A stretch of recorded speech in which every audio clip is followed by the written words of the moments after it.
one of the things I've been working on is looking at understanding more the rhythm and the structure underneath for a song, for a piece of music.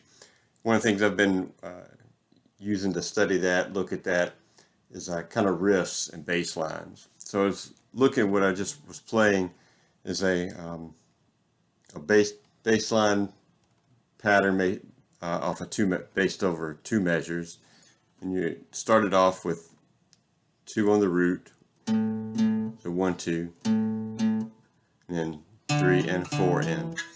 So that 3 and 4 and is the 4, and you're hitting the 4 and the 5 note for that chord. Then the second measure starts the same, 2 on the root, and then just 3 4.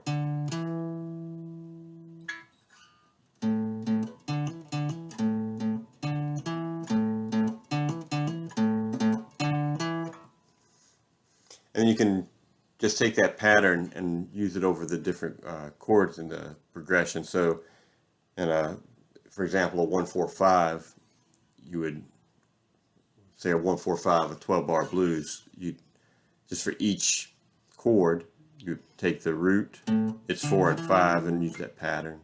So that here would be your A. Then for your D chord, just move over 1. There's the root for the D, and it's 4-5. And down 1 for the 5. So over a 12-bar blues progression, that would sound like this.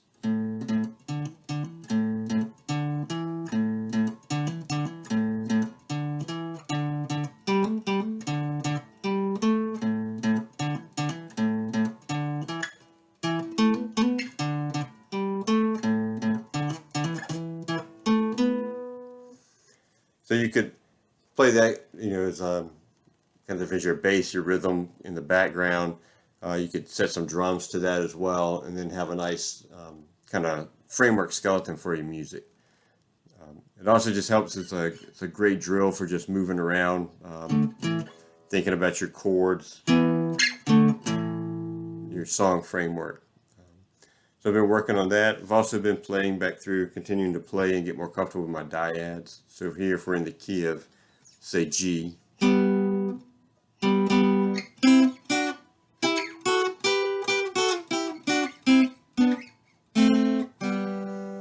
of the nice things about the key of G is your G and the B string.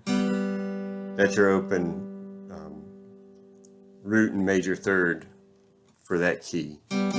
So you can use that kind of as a pedal to play your other dyads around. So something like, you could do something like this, right?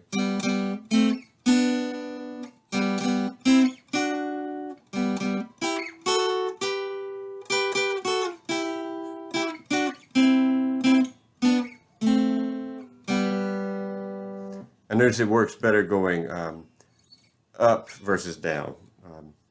So when coming back, it's just too much of a jump, for that octave. But moving from here down, it works out pretty well.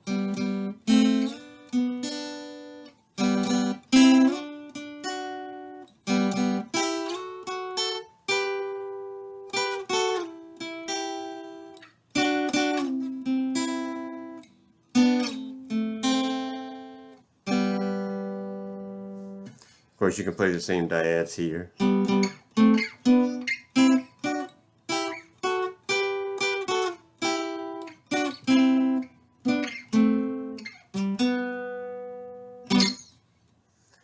So that's some of the things I've been working on, getting good practice, and I find that kind of staying on some of these things and really getting more comfortable with them, playing them, understanding the theory underneath them, really helps out. As you're starting to try to play leads, put things together over progressions, you begin to see the notes and the reason certain things sound better than others as you're playing.